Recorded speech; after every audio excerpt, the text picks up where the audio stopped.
사람과 사람 사이에는 보이지 않는 선이 있습니다. 그 선은 때로는 명확하고 때로는 흐릿합니다. 하지만 분명한 것은 그 선을 지키려 애쓰는 마음조차도 누군가에게는 깊은 상처가 될 수 있다는 것이죠. 가족이라는 이름 아래 함께 살아가는 사람들, 피가 섞이지 않았어도 사랑하는 사람을 통해 연결된 인연들, 그들 사이에서도 외로움은 존재합니다. 어쩌면 가까이 있기 때문에 더 깊고 더 아픈 외로움일지도 모릅니다. 오늘은 그런 외로움 속에서 서로를 이해하고 용서하고 결국 진짜 가족이 되어가는 두 사람의 이야기를 들려드리려 합니다. 이 이야기의 주인공은 40대 초반의 직장 여성, 지연입니다. 안녕하세요. 저는 올해 42이 된 지연이라고 합니다. 제 이야기를 시작하기 전에 먼저 고백해야 할 것이 있어요. 이 이야기는 제가 겪은 일 중에서 가장 말하기 어려운 하지만 동시에 가장 많은 것을 깨닫게 해준 경험입니다. 지금도 그때를 떠올리면 가슴이 먹먹해지지만 누군가에게는 위로가 될 수 있을 거라 믿으며 용기를 내봅니다. 저는 결혼한 지 15년이 넘었습니다. 남편 태준이는 좋은 사람이에요. 성실하고 책임감 있고 가족을 사랑하는 남자죠. 다만 그의 직업이 문제라면 문제였어요. 해외 출장이 잦은 무역회사 임원이거든요. 한 달의 절반은 외국에 있다고 보시면 됩니다. 시아버님은 68세이십니다. 5년 전 시어머님이 갑작스럽게 돌아가신 후로 혼자 사셨어요. 처음에는 당신 집에서 혼자 지내시다가 3년 전부터 저희와 함께 살게 되었습니다.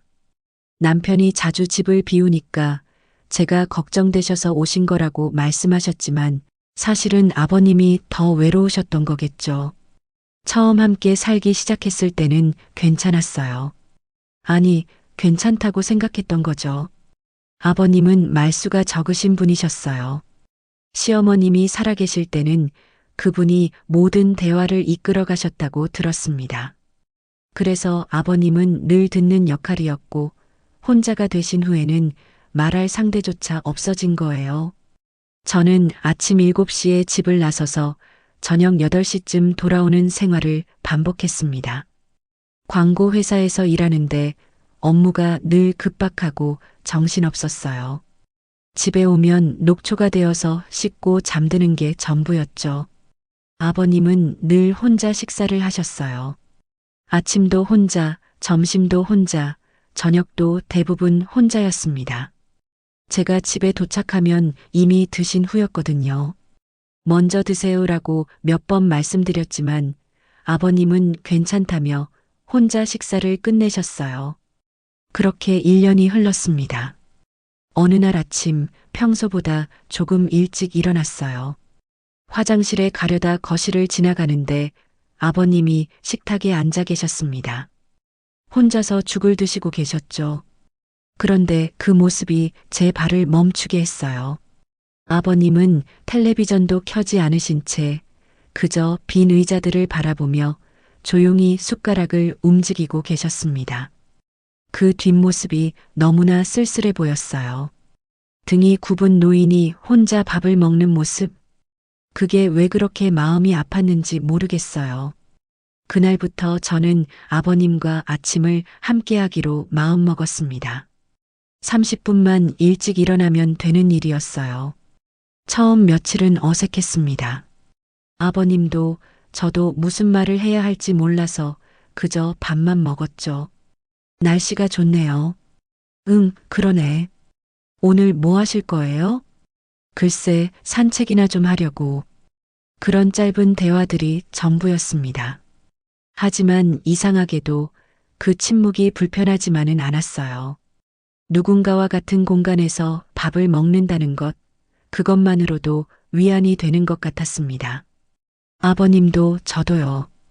한 달쯤 지났을 때였어요. 아버님이 처음으로 먼저 말을 거셨습니다.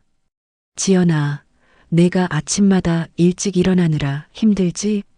저는 고개를 저었어요. 아니에요. 전 괜찮아요. 미안하다. 내가 혼자 밥 먹는 게 안쓰러워 보였나 보구나. 그 말에 저는 울컥했습니다. 아니에요, 아버님. 저도 사실 혼자 먹기 싫었어요. 함께 드시니까 더 좋아요.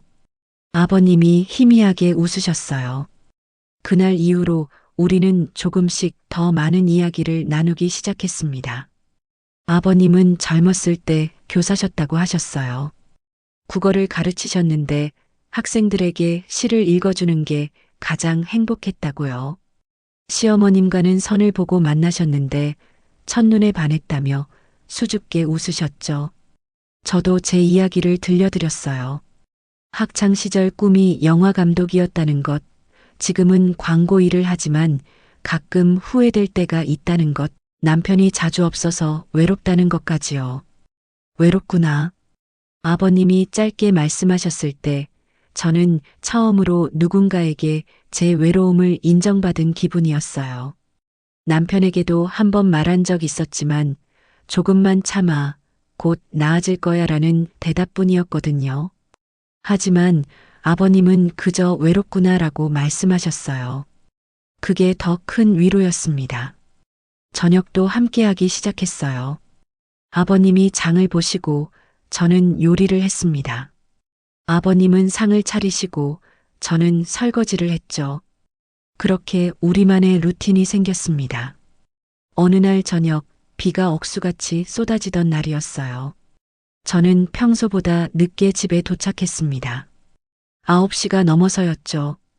현관문을 열었을 때 식탁에는 저녁 식사가 준비되어 있었고 아버님은 거실 소파에 앉아 계셨어요. 아버님, 저녁 안 드셨어요? 내가 올 때까지 기다렸지. 혼자 먹기 싫더라고. 그 말에 제 눈시울이 뜨거워졌어요. 아버님도 외로우셨구나. 저와 함께하는 이 시간이 아버님에게도 소중했구나. 그걸 깨달았을 때 저는 제가 아버님에게 얼마나 중요한 존재가 되어버렸는지 비로소 알게 되었습니다. 우리는 함께 밥을 먹으며 이런저런 이야기를 나눴어요.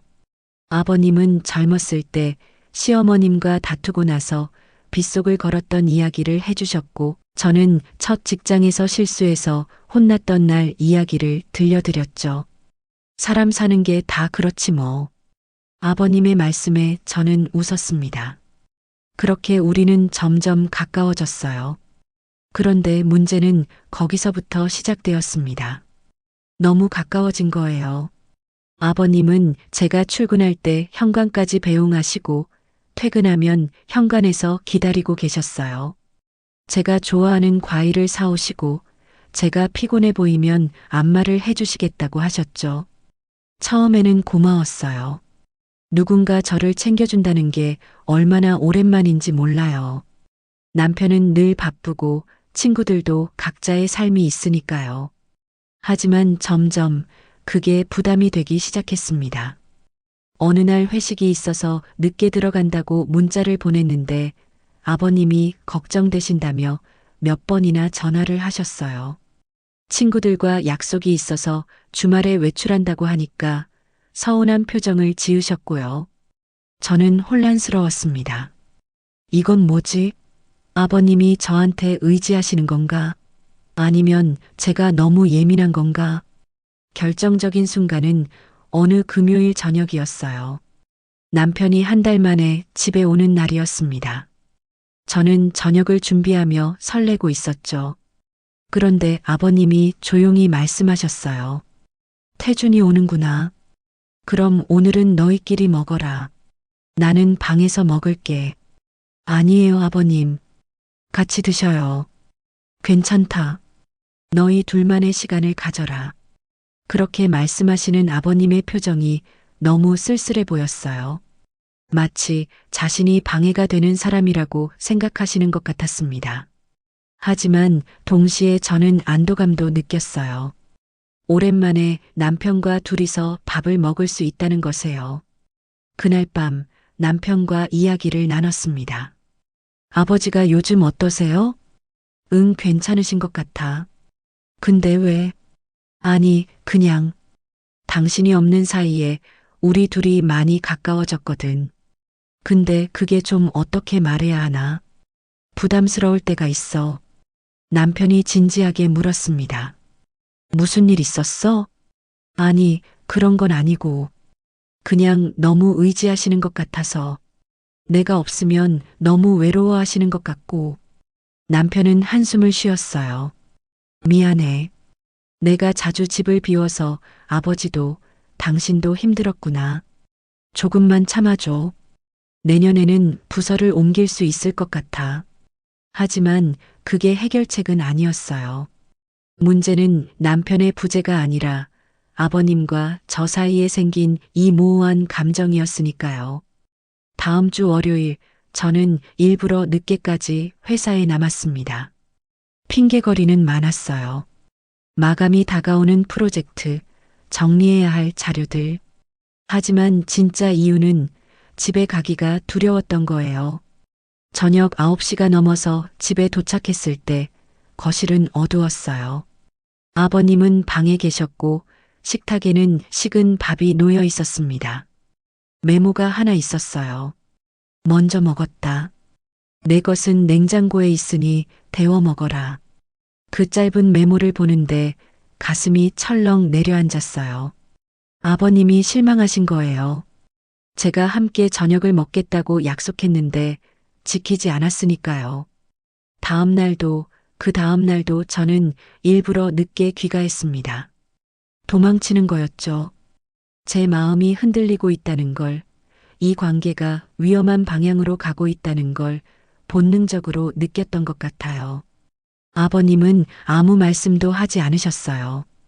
그저 잘 먹었니? 오늘 많이 바빴니? 같은 짧은 질문만 하셨죠. 하지만 그 눈빛에서 서운함이 묻어났어요. 일주일쯤 지났을 때 아버님이 저를 부르셨습니다. 지연아, 잠깐 앉아라. 저는 떨리는 마음으로 소파에 앉았어요. 아버님이 뭐라고 하실까 무서웠습니다. 미안하다. 예상치 못한 말이었어요. 내가 너한테 너무 의지한 것 같구나. 내가 요즘 피하는 거 알아. 당연해. 나는 내 아버지도 아니고 그저 남편의 아버지일 뿐이니까. 아버님, 아니다. 들어라. 나는 혼자가 너무 외로웠어. 내 어머니가 떠나고 나서 세상에 혼자 남겨진 것 같았지. 그런데 내가 나를 챙겨주고 같이 밥을 먹어주니까 살아있다는 느낌이 들었어. 내가 내 딸같이 느껴졌지. 아버님의 목소리가 떨렸어요. 하지만 그게 너한테는 짐이었구나. 미안하다. 앞으로는 내 선을 지키마. 넌 내 삶을 살아라. 저는 눈물이 났어요. 아버님, 저도 미안해요.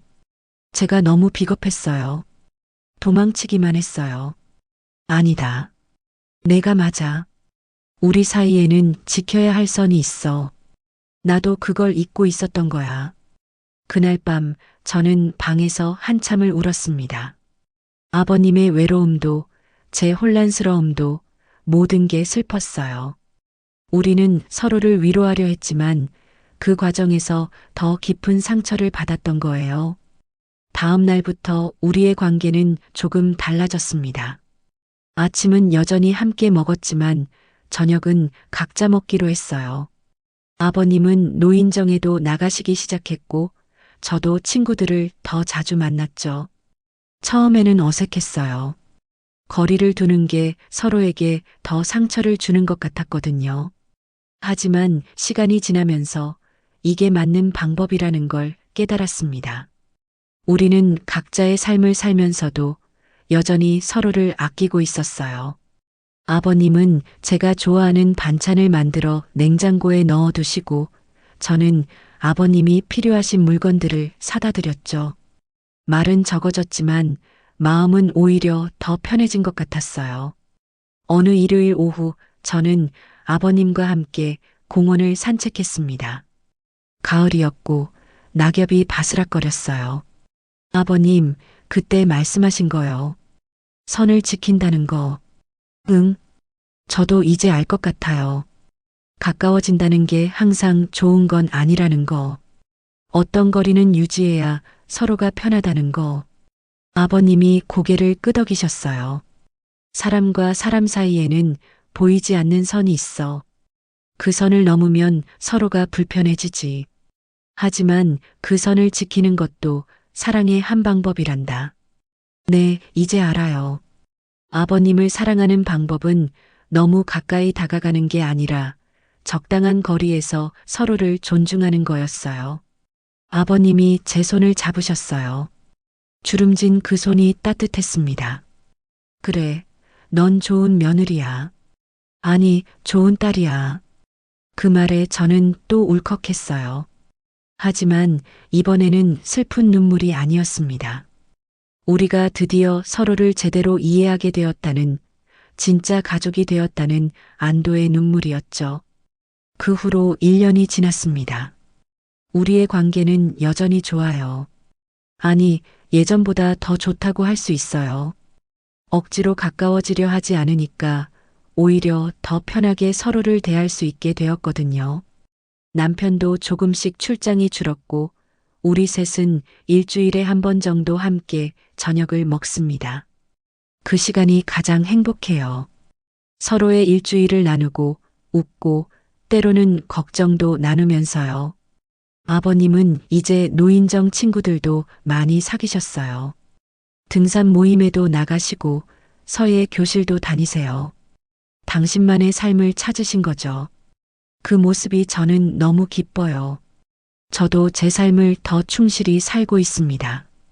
회사에서 승진도 했고 취미로 사진을 배우기 시작했어요. 그리고 무엇보다 제 마음이 편해졌습니다. 가까워서 더 외로웠던 두 사람. 외로움을 나누려 했지만 그 과정에서 더 큰 혼란을 겪었던 가족. 하지만 그들은 깨달았습니다. 진짜 사랑은 거리에 있는 게 아니라 서로를 이해하고 존중하는 마음에 있다는 것을요. 지영과 시아버지 상호는 이제 진짜 가족이 되었습니다. 억지로 가까워지려 하지 않고 그렇다고 멀어지지도 않는 딱 적당한 거리를 유지하면서요. 때로는 함께하고 때로는 각자의 시간을 갖고 그러면서도 서로가 있다는 것만으로 위안을 얻는 관계. 그게 바로 가족의 진짜 의미가 아닐까요? 사람과 사람 사이에는 넘지 말아야 할 선이 있습니다. 하지만 그 선을 지키려 애쓰는 마음이야말로 가장 큰 사랑의 표현일지도 모릅니다. 지금 이 순간 여러분 곁에 있는 가족을 돌아보세요. 혹시 너무 가까워서 불편한 관계는 없나요? 혹은 너무 멀어져서 외로운 사람은 없나요? 적당한 거리, 서로를 존중하는 마음, 그리고 이해와 용서. 그것이 우리가 가족이라는 이름으로 함께 살아가는 방법입니다. 누군가에게 미안하거나 그리운 마음이 있다면 오늘 잠시 용기 내어 연락해 보세요. 잘 지내세요? 라는 짧은 메시지 하나가 누군가에게는 세상에서 가장 따뜻한 위로가 될 수 있습니다. 마음의 거리는 생각보다 짧습니다. 그 거리를 좁히는 것도 적당히 유지하는 것도 모두 사랑입니다. 여러분, 오늘도 행복하세요. 그리고 여러분 곁에 소중한 사람들을 꼭 안아주세요.